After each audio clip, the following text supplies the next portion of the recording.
The broadcast is now starting. All attendees are in listen-only mode.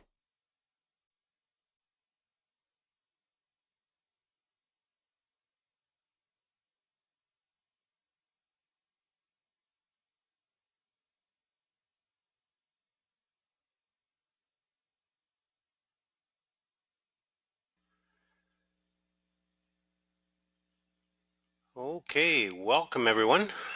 I see we got a few people on the call here already. Perhaps if you can just looking for the chat box here, sorry. If you can just let me know if you can hear me okay, I would appreciate that, please.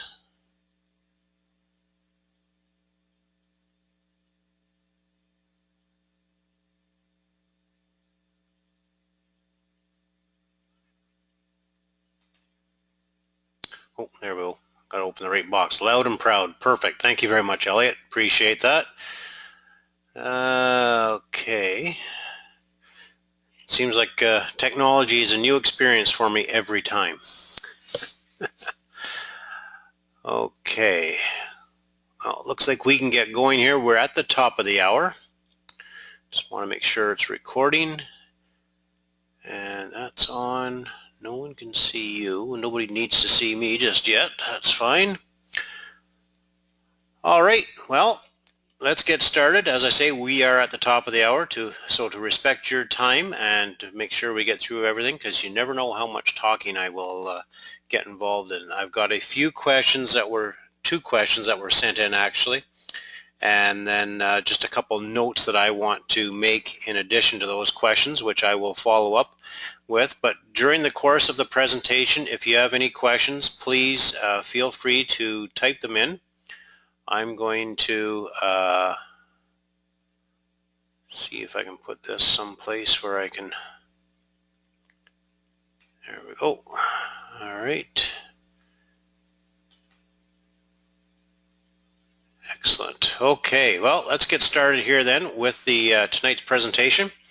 And this is a review of Module 2, and the primary focus of Module 2 was building your support team, all the people you need to have around you to help you achieve your goals and accomplish what it is you are trying to do, especially from a creative perspective.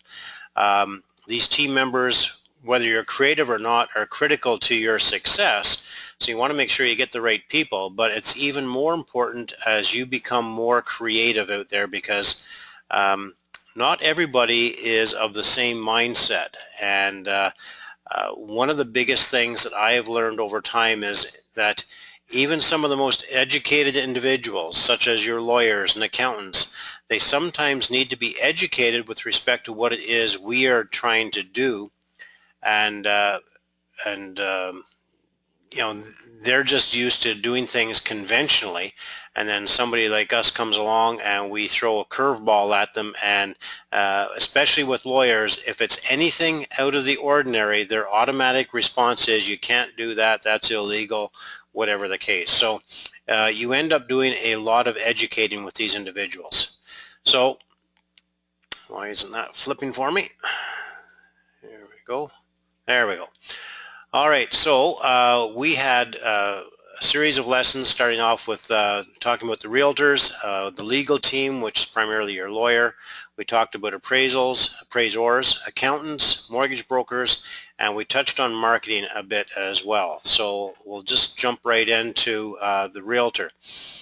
And the thing is, and I've often said this before, it really plays into being creative. And to be creative, you need to understand the other person's perception and where the other person's coming from.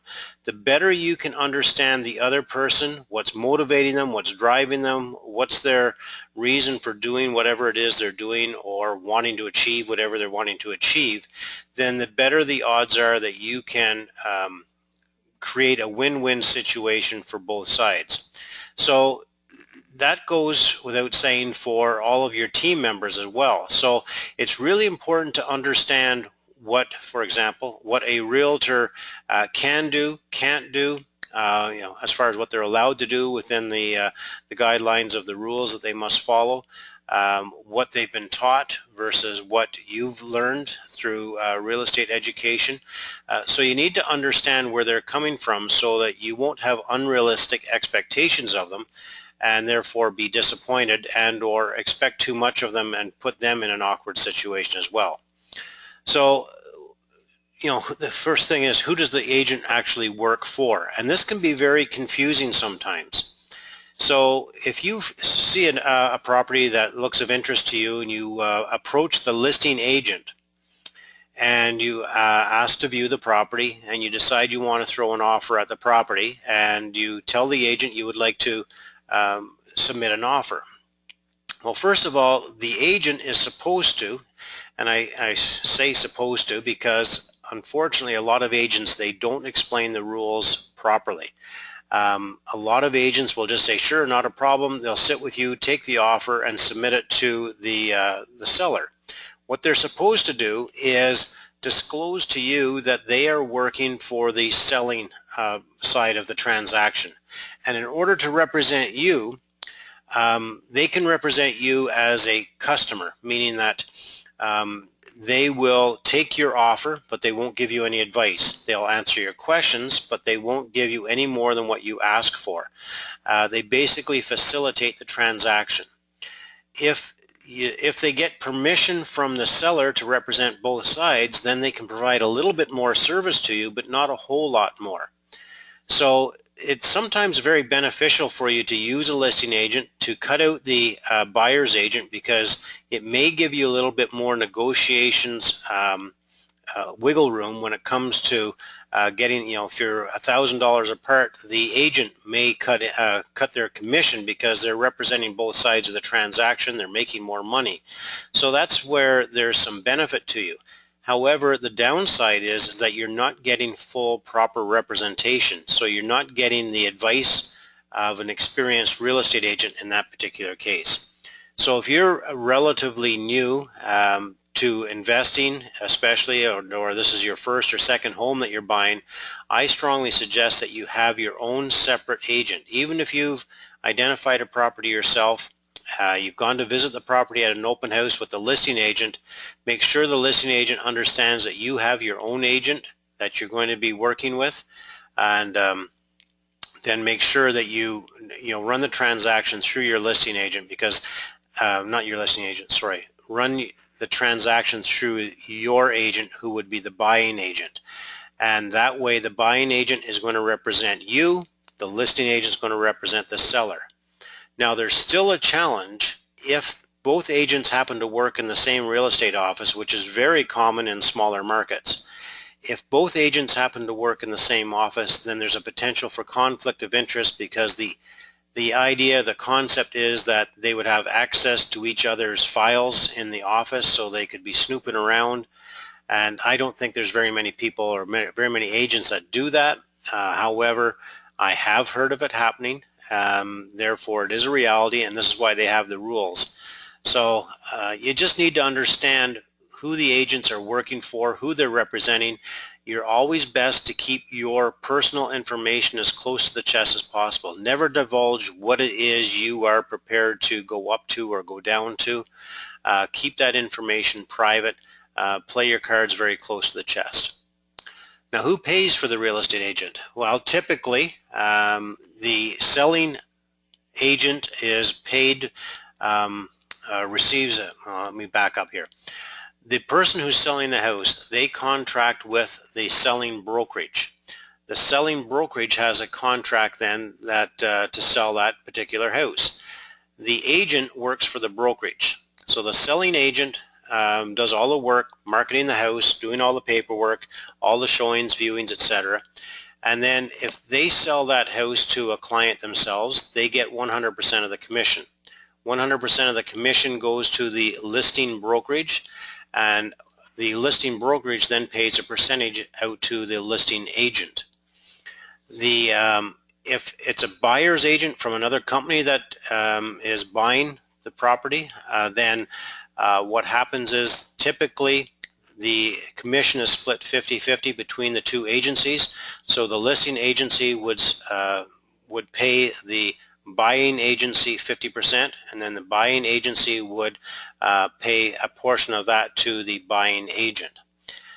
So you just need to understand where the money is coming from. However, when you sign a contract with your agent that you will work only with that agent, and then you turn around and you go and buy a property with somebody else, you've then violated that contract. You could potentially be on the hook to pay that agent a commission that they would have lost out in that transaction. So you need to be careful of that.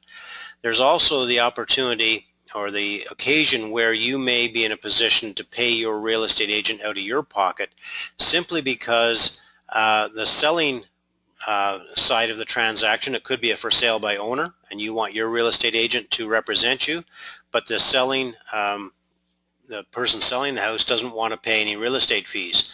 You would then have to pay your agent or the brokerage the commission, but that's all negotiable as well. And what should you expect from your agent? Well, you should expect full service. You should expect honesty. You should expect professionalism, full disclosure. These are all things that you should expect from their agent, but what you shouldn't be expecting is a whole lot of knowledge about real estate investing, specifically real estate investing. The reality is when we go to take the real estate courses, very little is taught to us about investing.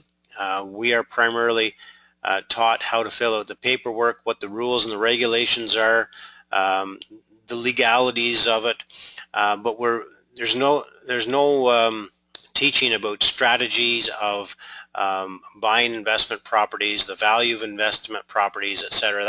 That's not taught to us. So when you're looking for a realtor, don't expect to find a realtor with this investing background. If you do find an investor or a realtor with investing background, usually I'd say 80% of the realtors who are investing primarily based upon appreciation. They're buying a property, assuming and hoping that it's going to increase in value over time. They're not buying it for cash flow. They're not buying it for principal pay down. They don't understand any of these other profit centers. They're simply buying it based upon the appreciation because they've been wise enough to pay attention to the real estate industry to see that, they sold this house 5 years ago for $200,000 and they just sold it again to somebody else for $275,000. $75,000 over 5 years, that's a pretty good return on your investment. So they recognize that, and that's why they are getting into the investing game, and that's good. That's fantastic that they've at least done that.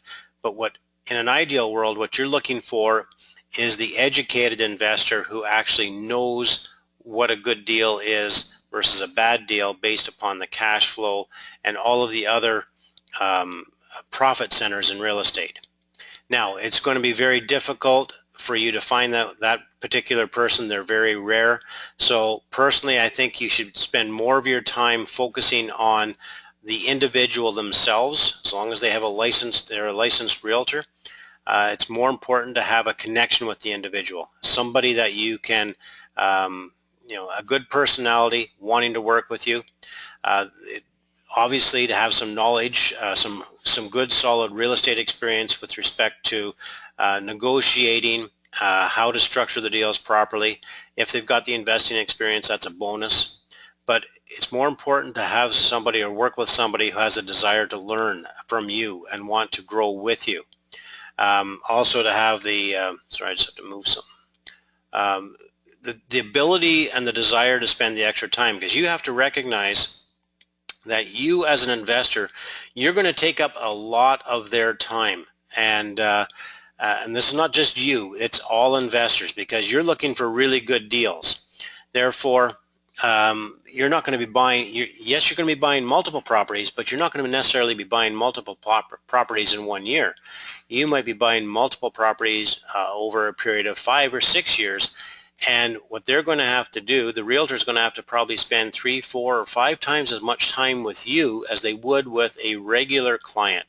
In the meantime, they could have sold 5 properties to regular clients while they've been working with you. So you need to understand that as well, and that for them to spend that extra time working with you means they're spending less time with other clients that could be earning them a good income as well. So you need to respect their time and potentially compensate them occasionally, and throw them a cookie every now and then, and give them a, you can't pay any money to a real estate agent, because any money that the agent earns is supposed to go through the brokerage. However, the occasional gift card or dinner experience, bottle of wine, is greatly appreciated, and little acknowledgments like that can go a long way with your relationship with your realtor, to not convince them, but to encourage them to continue working with you moving forward as well. All right, then we've got, why isn't this, here we go, then we've got the legal team. The legal team is a bit of, personally, it's a bit of a frustration for me, because I find that the legal world is getting more and more complicated, and I understand the need and the role that they play, and that it's very important for the lawyer to be there to protect your interests. I absolutely get that. However, they're almost making it so frustrating that you know, recently I've just been trying to put together a mortgage with a group of individuals. We all know each other, but we all have to have separate lawyers for independent counsel, and it's just driving the cost up, when in reality all we need is a like a promissory note between us all. But the rules are just becoming more and more complicated, and the ultimate role and responsibility of your lawyer is to protect your interest. Now, I believe they're going a little bit overboard, and it's understandable, because they find themselves to be in a very precarious situation, because if they don't provide full amount of if they don't provide you with the full amount of protection that they have available to them, and something goes wrong, then you have the opportunity to come back and sue them. So they're operating from a perspective that they don't want to be sued. So they're going to go to the nth degree to make sure everything is covered, no matter what the cost is, and no matter how ridiculous it may seem to you. They're going to encourage you to go the extra mile in order to protect yourself, but also themselves. Now, there's also a variety of different types of lawyers, and for the most part you're going to be dealing with real estate lawyers. Depending on the size of the transaction you get involved in, most real estate lawyers can handle properties up to 4 or 5 units. I would suggest that once you get into bigger properties, 12 units or larger, you may want to consider a different lawyer than your regular local real estate lawyer that's been handling the family affairs for years and years, because it does get a little bit more complicated. The financing gets more complicated as well. So just keep that in mind. Now, when you're creating a corporation, again, your real estate lawyer can create your basic corporation if that's all you're looking for. However, if you're looking to create a large portfolio of real estate, then I would suggest you go to a corporate lawyer. And it doesn't mean that you have to continue going to the corporate lawyer, but you want to go to the corporate lawyer to get it set up properly in the first place. Is your lawyer very open-minded and willing to learn new ideas, new concepts? It was by chance that I came across a young lawyer who took over the practice of the lawyer we had been using for years. And when I went to meet him the first time, he would have been around 30 years of age, and I'm probably at that point in time 45, thereabouts, and I wasn't impressed by how he was dressed. He was extremely casual, not clean shaven, but he was very personable, and I just sort of threw a little bit of a test at him, because I was doing a rent-to-own deal at the time.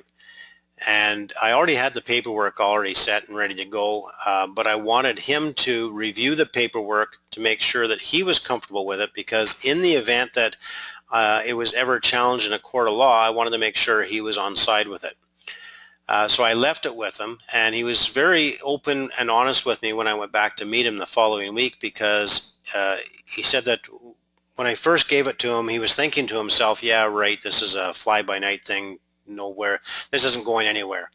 But in the end, after he did his research, he was quite excited about it, and he said, this will work. And I said, absolutely. So we became very good friends, actually, after that, and he represented me for quite a few years.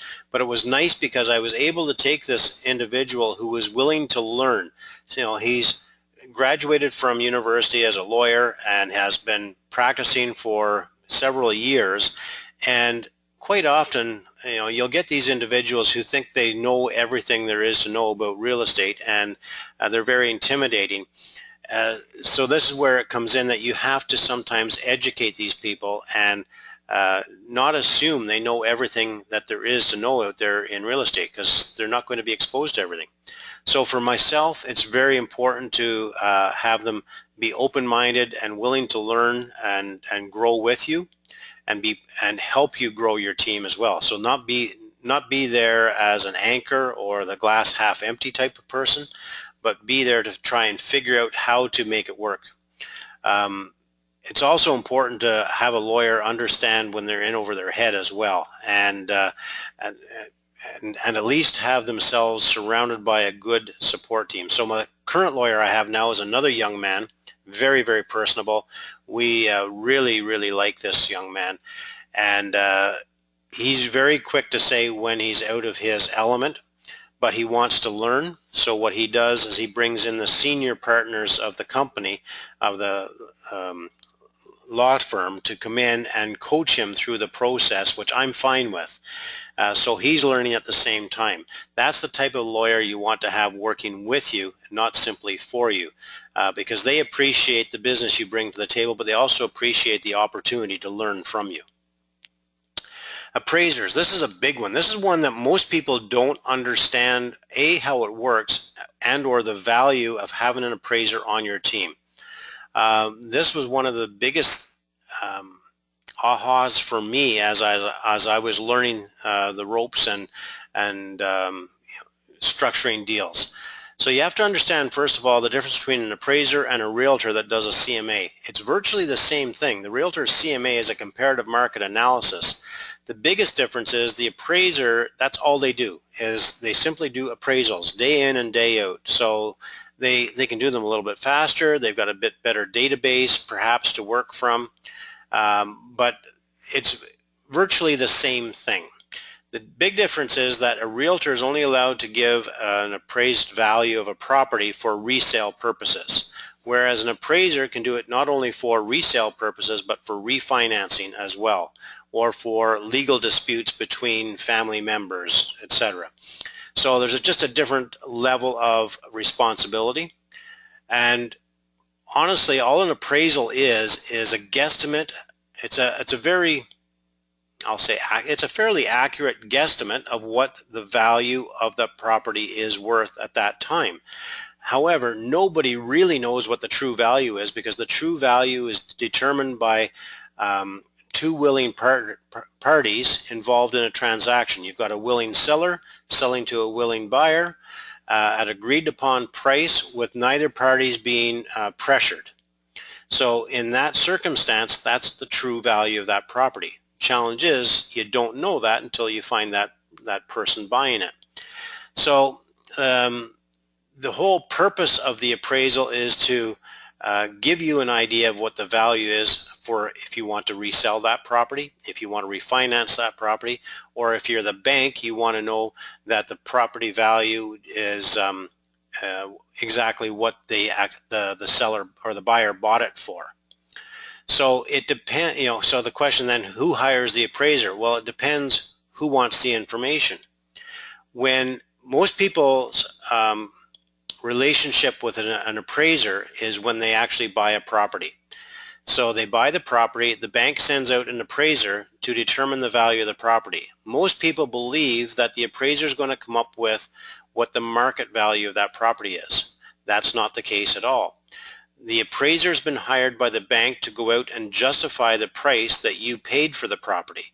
Now, if you happen to pay 10% below market value, that's a really good deal, but you expect that the appraisal is going to come back at market value or higher, and you're going to feel even better that you got such a really good deal. Most people are very discouraged and shocked when the appraised value comes in at just slightly more than what you actually paid for the property, even though you paid 10% below market value. Well, that's simply because the appraiser was hired to justify the price that you paid, and that's exactly what they did. They justified the price, so the bank was happy.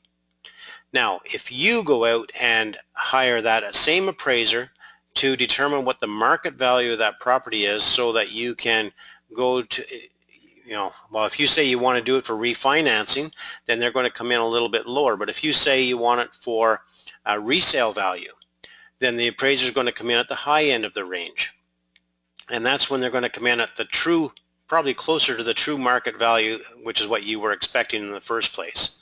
So it's a little bit of a game, but again, it's to understand why they do it and how they do it. The appraisers these days are running scared because they're very, very conservative. They're coming in at the low end of the spread all the time, because what they're concerned about is that if they come in and say that the property is worth $300,000, the bank then finances the property based upon a $300,000 purchase price, and then a year later you go into default for whatever reason, the bank has to take the property back, and they find out the property was only worth $275,000. Well, they're going to go after the appraiser and sue the appraiser for the difference, because the appraiser said it was worth $300,000. So the appraiser is taking on a certain amount of risk here, and in order to manage their risk, they're being much more conservative, and they're making sure that their comparables are much more conservative as well. So you just need to understand, again, this is a perfect example of putting yourself in the appraiser's shoes and understanding what it is they have to do in order to satisfy the needs of whoever's hiring them. All right. Accountant. Again, there's many different types of accountants. You've got a forensic accountants, tax accountants. We are, as real estate investors, are going to be dealing primarily with just your average general accountant. However, it's extremely important that, in my opinion, it's extremely important that you deal with an accountant who's an active investor themselves, or at the very minimum, they deal with many clients who are successful active investors. The key word there being successful, because if they're not so successful investors, it could be part of the reason why they're not successful. It could be their accountant. You also want to make sure that if you're working with an individual, that they've got a backup plan. So this is something that we have recently learned through the hard way. We recently switched from a team of accountants, or an accountant in a team, and to an individual. And unfortunately, the individual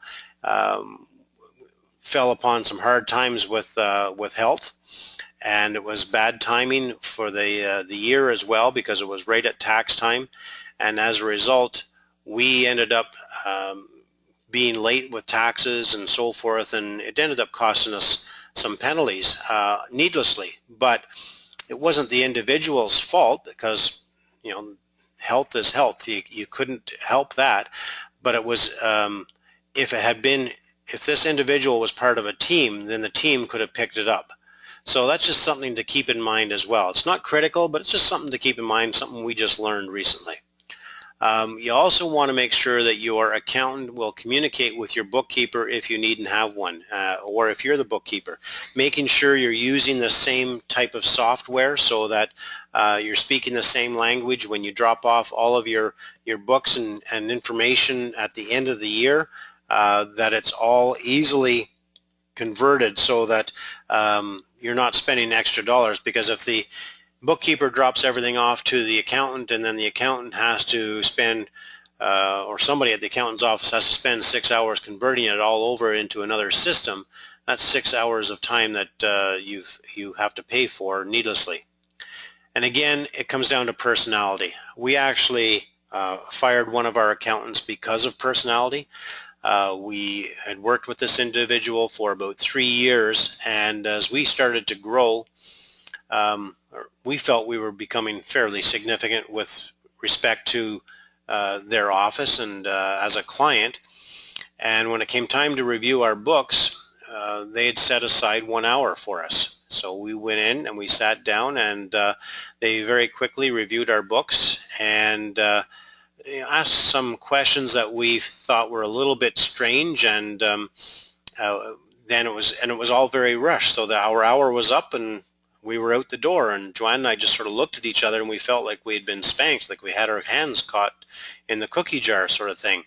And that wasn't the way it's supposed to be. The accountant's supposed to be working for you and with you, and that was not how we felt at all, and that was the end of that relationship. And that's why it's extremely important to have somebody that you can connect with, you feel comfortable with, and somebody who is also willing to call you out and challenge you in some of the decisions you make, not to make you feel bad, but to make you aware of these decisions from an accounting perspective and a business perspective. All right, mortgage broker then. So again, there's different types of mortgage brokers. For the most part, most mortgage brokers, actually they're not mortgage brokers. It's similar to real estate brokerages. There's the mortgage broker, and then there's the mortgage agents who work underneath the brokers. So when you're working with a mortgage agent, you're actually working with that brokerage, and that agent is representing the brokerage. The vast majority of mortgage agents are what we'll call residential agents, meaning that they deal with your mom and pop type home sales. The thing that you need to be aware of, and this is not meant to take away from the mortgage agents or brokers themselves, but to become a mortgage agent is not very difficult at all. I looked into it actually this past year just to see what was involved. To become a real estate agent takes about, well, there's 3 phases. It takes about 5 weeks. It takes about $5,000 out of your pocket in order to become a real estate agent. To become a mortgage agent, it takes even less time and less money. And to me, that's almost criminal, because these people are playing with your life, with your biggest investments as well. Now, there are many great mortgage agents out there who have grown and evolved through experience, and those are the ones that you're going to want to work with. You also need to understand, similar to a real estate agent, the mortgage agents that are working with you are going to spend a lot more time working with you than they are with the regular mom and dad home buyer. Yet they're not going to make any more money. The only way they're going to make more money is if they do more deals with you, or if they get into the bigger commercial deals. And when they get into the bigger commercial deals, then the fees that you're paying are significantly higher. When you're looking at residential deals, the mortgage agents are paid from the lenders. The lenders will pay the brokerage a fee because the agent or the brokerage is bringing you to them as a client. So they will pay the agent and the broker a percentage of the transaction. So it doesn't cost you, the borrower, any money when you're getting a residential mortgage. Once you get a commercial mortgage, then it can potentially cost you considerably more. And just like in the real estate industry, the mortgage agents are paid by the brokerage that they work for. Depending on their years of experience, it can be as little as 40 or 50% of the fees to as much as about 80% of the fee that's paid to the brokerage. When you are looking for mortgage brokerages or mortgage agents to work with, the agent should actually be asking you some questions. If they aren't asking you questions and you're doing all the asking, then that's a red flag right there. They should be asking you what your plan is. How many properties do you plan to purchase over the next year, 2 years, 5 years? What is your major plan? Because it's extremely important for them to understand your plan so that they can structure the right mortgage for you today, plus what mortgage should you have moving forward, so that you'll be able to qualify for other mortgages in the future as well. So very important for the mortgage agent to understand who you are, where are you going, what your plans are. If they don't ask that, then they're simply focusing on getting you the mortgage today and getting their commission today, which is not the right agent for you.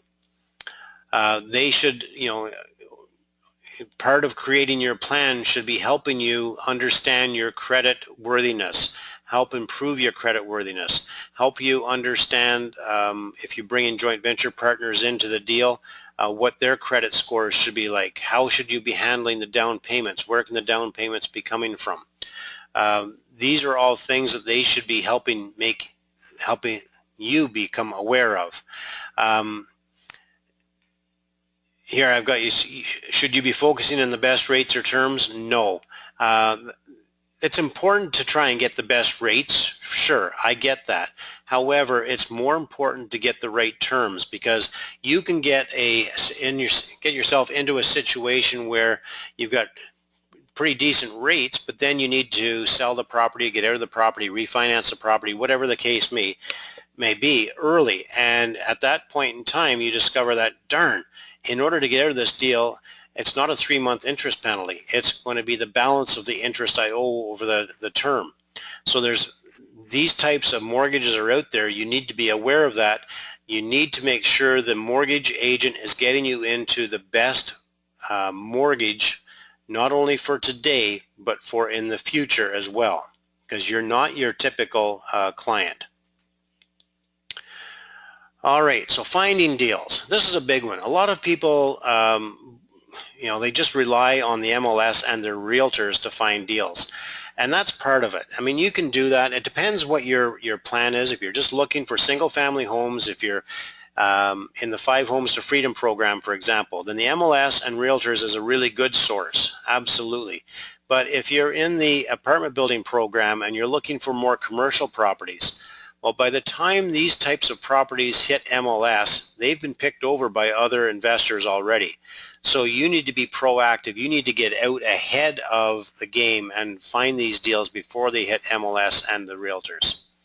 FSBOs is for sale by owners, and quite often you can get some good deals there. Unfortunately, with the residential stuff, a lot of for sale by owners overprice their properties, thinking their property's worth more than it actually is, and they're putting it up at the full market or higher value, thinking that they're going to get that plus save on the realtor fees as well. That's not necessarily the case, but there's still the opportunity to get some really good deals with the FSBOs, so stay in touch with those individuals as well. The best deals that I've personally found over the years are the deals that you find yourself, not on the MLS. Now, I haven't been publicly advertising for years, but when I was actively looking for deals out there, I had ads in the free weekly newspapers.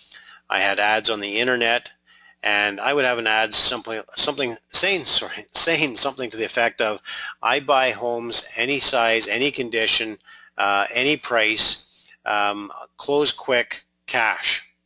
Now, does that mean if somebody calls me, I have to close quick and buy it and I have to come up with the cash? No, all I'm saying is I have the potential to do that. But what it does, though, is it gets that phone ringing, and you need to be aware that you could even be getting calls from sellers who have their properties listed with realtors. So one of the first questions you need to ask is this property listed with real estate? Because if it is, you can't buy it without going through the real estate agent while it's being listed. So that's one way of doing it. Farming is another way, and farming is a great way. So again, depending on what it is you're looking for, what your plan is, whether it's single families or apartment buildings, but you identify the neighborhood, the city and the neighborhood that you want to invest in, and then you physically drive around the area and you identify properties of interest to you. You then go knocking on the door, find out who the owner is, and approach them and see if they would be interested in selling the property. Now, it takes a lot of time and energy to actually do this. However, if you go knocking on 100 doors, chances are you'll probably find 5 that are interested and willing to entertain the idea of selling that property. A mail-out campaign is another really good strategy. So again, you focus on specific properties that you are interested in. This is more in line with the bigger commercial properties. So what you do is you identify some properties of interest, you find out who the owner is, get their mailing address, and you mail them 3 letters over a period of 3 to 5 months. And each letter is a little bit different, but you explain that you are an investor, you're looking in their area to buy investment properties, you've identified their property as one of interest, and you're just curious to know if they would entertain an offer. In that particular case, again, it's all a numbers game. So you might only get 3 or 4% who respond to you, but you only need one person to say yes and it's a good deal and you buy it. Bird dogging is something that's really overlooked by many people, and this came to my attention actually. I had a property that we had coin-operated laundry in the building, and I got to know the gentleman, the sales rep, and he was quite the talker, and he would start feeding me information. Well, I hear that this guy's selling, I hear that guy's going to be selling. So it just made me aware, and as a result of that, I almost bought I can't remember the size, I think it was like a 36 unit building in the city of Kingston. We were literally days late from being able to get that opportunity. However, he did give me other leads that I was able to follow up on occasionally. And as a property management company ourselves, when a property that we are managing, when they're thinking of selling that property, the property management company becomes aware, because what they want to do is they want to prepare the property for sale, which means more maintenance. It means paying closer attention to vacancies, etc. So if the property management company knows that it's for sale, could they potentially tell you that, hey, here's a property that is coming on the market, you may want to contact them? Is that a conflict of interest? I don't believe so. The property management company is looking for an opportunity to build a relationship with you, so that when you buy the property, hopefully you will retain them as property management as well. Other service providers, lawn care, building service, etc., all these individuals are potential sources for you to get leads for potential property sales. Now, lawyers and accountants, for example, they can't tell you, because of confidentiality rules, that so-and-so is going to be selling their property. However, if they know that you are actively looking for properties, and they have a client that is thinking of selling, they could potentially introduce you to their client, so it can go the other direction. So it's still worthwhile to make sure that the lawyers, accountants, and contractors all know and understand that you're actually looking for properties. I recently just had an individual contact me and ask if I was interested in a 54-unit complex. Absolutely. And this is another investor actually who 54 units is beyond his context, but the opportunity was presented to him. So rather than just passing it up, he passed it on to me. I'm currently looking at it and making a decision whether I'm interested or not. So it's a matter of getting out there, networking with people, and keeping your ear close to the ground and just listening to the rumors as well. All right, so when it comes time to selling deals, I always suggest, or I recommend that well, it depends what it is you're selling, obviously. If you're doing a flip, you bought a property and you bought it through your real estate agent and you're going to renovate it and then sell it, I would recommend that you sell it with your same real estate agent. Reward your agent, and don't nickel and dime your agent and try and get them to give you a discount in the commission, because this is how they make their living. And if you treat them well, they're going to work that much harder for you to try and get the best price possible as well. So treat your team members really well. Now, sticking with the theme of buy, fix, and sell, what I would suggest you do is the day that you buy that property is the day you start marketing it for sale. Even though you haven't even taken any of the garbage out, haven't touched the house at all, you start marketing it for sale. Because if your ultimate goal is to buy the property, fix it up, walk away with $20,000 in your pocket. That's your bottom line. That's what you want to walk away from. And within a week of you buying that property, you've got your for sale sign up and you just start to do some work on the property. Somebody comes knocking on the door and they offer you your purchase price plus $20,000. Why wouldn't you sell it?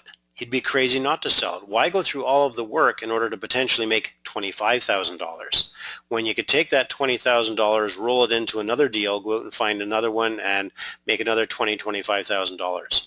So your property is always for sale the moment you take possession of it. Plus, as you renovate that property, if you get a potential buyer coming along prior to you putting the flooring down and or painting the walls, you can now give them the option of saying, well, what colors would you like the walls? What kind of flooring would you like? You can start upselling them in some features just like the developers do as well. And it also makes the homeowner feel good as well because they can now personalize it better. One of the other things you want to do is create professional signage. Yes, you can go to the local hardware store and pick up a red and white sign and stick it in the window and that'll work to a certain degree, but you are a professional. You want to look more professional as well. So it's relatively inexpensive to go to the sign shop and get the Coroplast sign made properly. Buy yourself a real estate sign or borrow one from your real estate agent while you're doing the work. And on the sign, what you want to do is you want to make sure that it's very evident to all of the other real estate agents that you put broker friendly. What that means is that if a local agent approaches you, they know that you are willing to work with them. The last thing you want is all the local agents calling you and saying, will you list your house with me? Will you list your house? They'd be bugging you, right? So by putting broker friendly on there, it's going to help alleviate that, and it's sending out a message to all of the other agents that you are willing to work with them. I would also suggest that, depending on the size of the market, but send out to the local brokerages details of the property that you're working on and what the end result's going to be, so that if they have clients who are interested in flips themselves and or the finished product, then they may be very interested in coming to you before you finish the product and again, make your $20,000 with less work. Use the free media during the renovation plus sorry, I just got to move this here. Oop. Yeah, plus the on-site signage. The selling private also gives you a little bit more freedom for creativity. As a licensed realtor, there are very strict rules that we have to follow with respect to marketing. Whereas if you are marketing it yourself, you can do some pretty creative things. So list your house with a car included. So find out what's the price of a used smart car that you can get. You know, a wee smart car in excellent condition, you might be able to pick it up for $6,000. So you take a picture of that car, you include that in the sale of the home. Now, the sale of the home, quite often, you know, if it's a $300,000 house, $6,000 off is very common. So chances are you'd be willing to sell the house for $290. Well, maybe you'd be willing to sell it for $296 with the car, and that little car is just the icing on the cake for the buyer. Little things like that, it may or may not help buy or sell the actual home itself, but it's going to attract attention to you so that you'll have more people looking at the house. Throwing a statement like, I'll pay your first 3 months of mortgage payments. Well, obviously you're not going to physically pay them, but you're going to give them cash back equivalent to those 3 months. No property tax for 1 full year. Well, how can I buy a house and not have any property tax for 1 full year? Well, you simply prepay the tax on the property so that they don't have to pay the tax that first year. Nice little surprise, nice little bonus, right? So little things like this can make the difference between you selling your house privately and somebody else who has no idea. You know, somebody else just down the street's trying to do the exact same thing as you, flipping a house, but they don't understand what you know about marketing, and they wait until they get their house completed. They spend all that time and effort and work in order to make the same $20,000. In the meantime, you've flipped your house in 30 days, and 6 months later, they still have their house. So these are the little things that can make a big difference for you. All right, so I spent a little bit more time than I expected going through all that, but there was a lot of stuff to go through.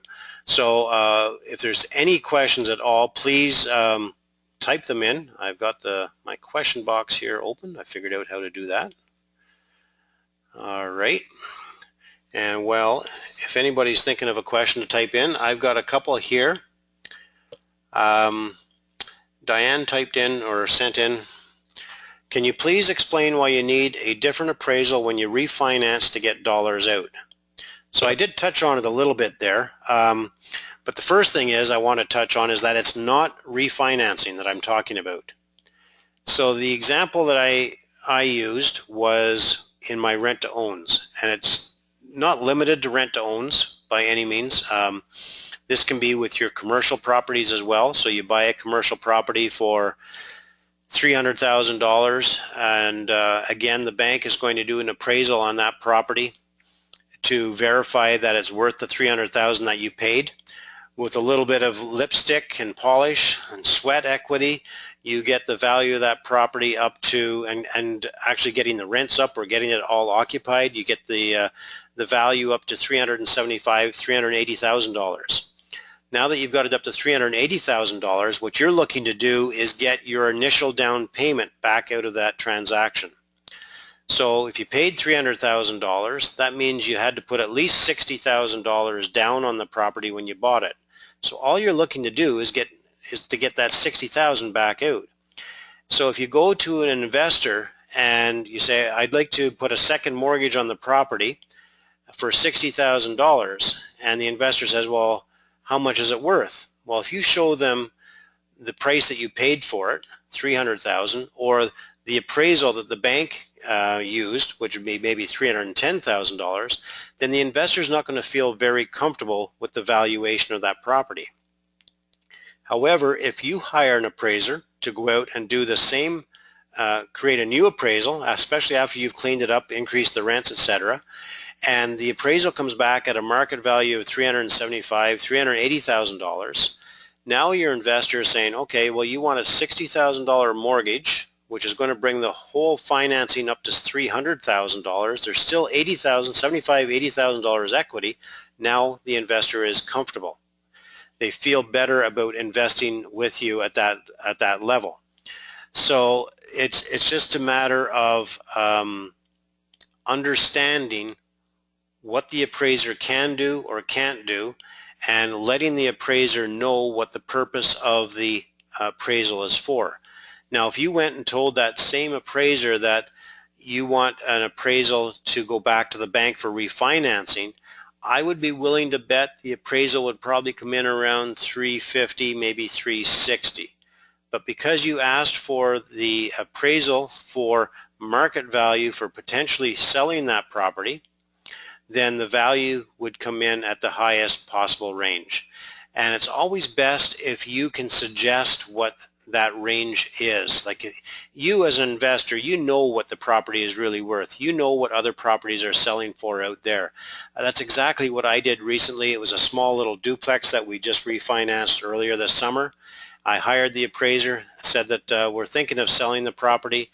I've been looking around. These are the comparables that I've seen, and it looks like our property should be worth $130,000 to $135,000. Well, she came in, I think it was $128,000. So I gave her the comparables, so it was hard for her to ignore them, and I told her what I was hoping to achieve so that she would come close to that at least. So getting back to that example, now you've got that $60,000 second mortgage, which is how much you put into the property in the first place. So now it's 100% financed of the original purchase price. A big difference from 100% financed of its market value. I would never suggest or encourage you to do 100% financing of market value, simply because there's no equity in there to protect your investor's interest.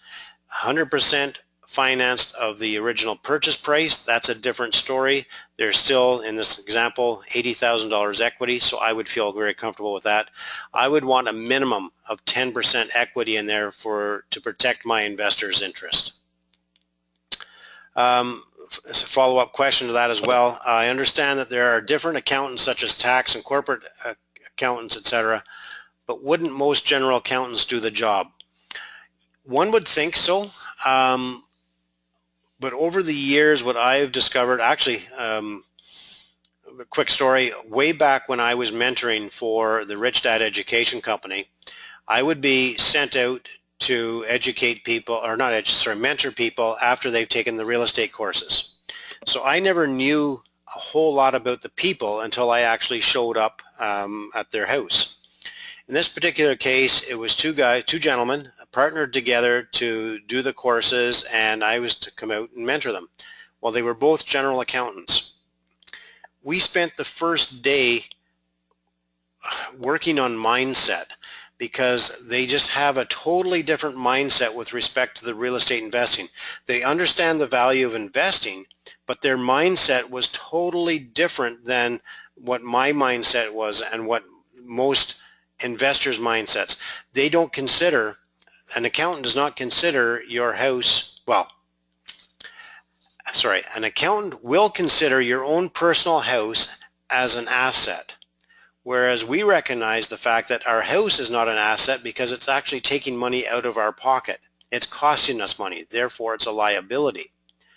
That simple lesson alone took almost half a day to get them convinced to understand that from our perspective as investors, our house is a liability unless we can turn it into an asset. So it's just, little things like that. That mindset is very difficult to work with. So if you've got an accountant with that type of mindset who's representing you as an investor, I would challenge you that they're not going to be necessarily representing your best interest from an investor's perspective. However, if you've got an accountant who's an active investor, who's playing the game, investing, my accountant was is an active investor actually, and he actually took many of the same courses I took, so I felt very comfortable using him because he understood the game of investing. And it's just, again, it's a different mindset. It's the same rules, but knowing how and when to apply the rules can make a big difference too. All right, here's a question from Brian. Where can I learn more about marketing? Good question. I've been very fortunate to be affiliated with a good friend Dave Dubeau, who is, in my opinion, a very brilliant marketer.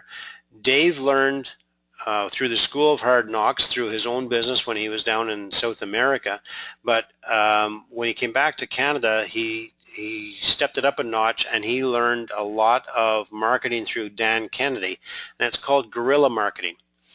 What I can suggest you do is just, Dan Kennedy's books, Dave Dubeau's got a book about marketing as well, or just simply start to model yourself after other people, and just do the unorthodox thing.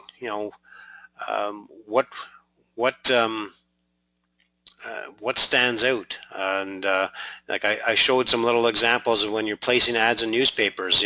Turn the ad upside down. Sounds silly, and but it's amazing. When that happens, I'll be willing to bet a lot of money that everybody will take their paper, turn it upside down, because they're now curious to see what idiot put their ad in upside down.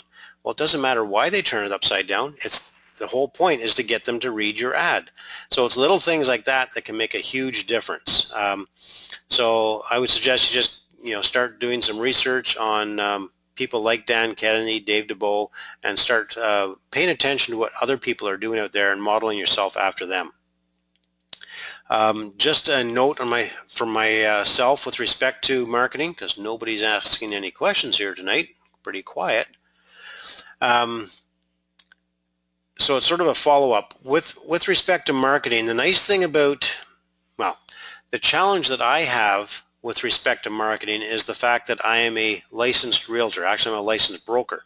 So I'm held to a much higher standard than just the average investor out there. Because if I was to cross that line of, in the gray area, and it's challenged and I'm taken to court for whatever reason, then the judge is automatically going to make the assumption that I should know better because I've got my license as a real estate broker. However, if you, as an unlicensed realtor, just an average investor, you can do some things and get away with it because you're not expected to act at a higher level. Now, that's not to say that you lie or cheat or do anything of that nature or mislead people. I'm not suggesting that at all, because that is just wrong no matter what your background is. However, plus you also need to be aware that the Securities Commissions, for example, is somebody that you don't want to cross no matter what your background is. So when you're raising capital, you need to be aware of what the rules and regulations are so that you don't break those rules and regulations. Same thing with the Competition Act or with the it escapes me,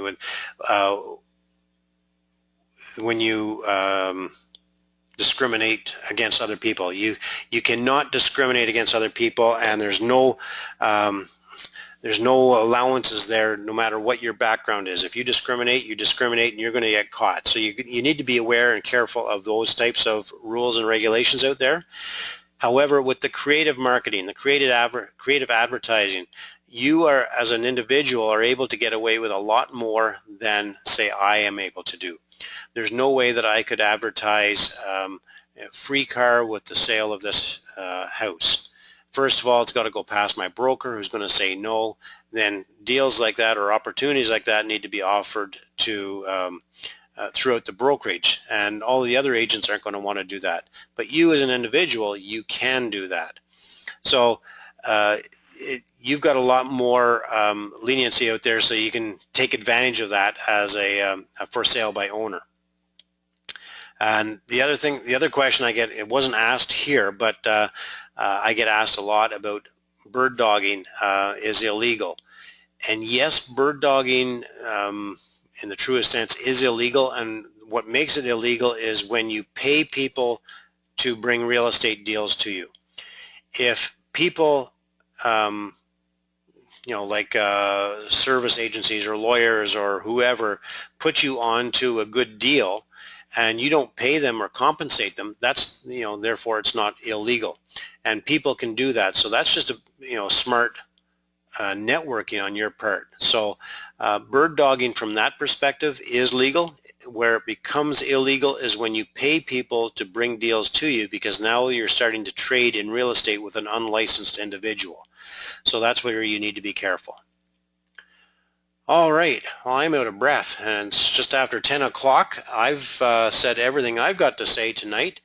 I know that we haven't covered a whole lot of creative stuff. Actually, that's not true. We have covered some creative stuff. Whether you recognize it or not, I'm not sure, but we have covered a lot of creative stuff, especially, what jumps to my mind is the appraisals. That is a huge one that you need to be aware of and be able to take advantage of moving forward. However, moving forward, we are going to start getting into a little bit more meat as we go through the whole process, and I'll eventually start sharing some of my deals, which will help spawn some new ideas for you as to how you might make it work for yourself as well. So that's it for tonight. I do not see any questions. I've just got the one comment from Elliot. Nobody else has asked any questions. Were you able to hear the entire presentation okay? How about Todd? You're on there. Were you able to hear it okay, Todd? See if he's awake yet. If not, Elliot, can you answer as well?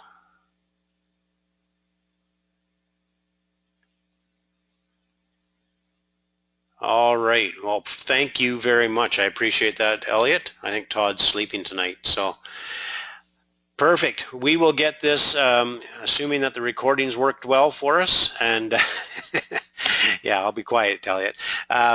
Assuming the recordings worked well for me, we'll get this up. No problem. I've also got the audio recording here beside me. So for sure, we will have the audio recording up within 24 hours. And I'll get the video recording of this up as quickly as I am able to do so. Having said all that, thank you very much, and look forward to the Module 3 should be released by now or this evening already, and look forward to chatting with you next Wednesday. Take care, everyone. Bye now.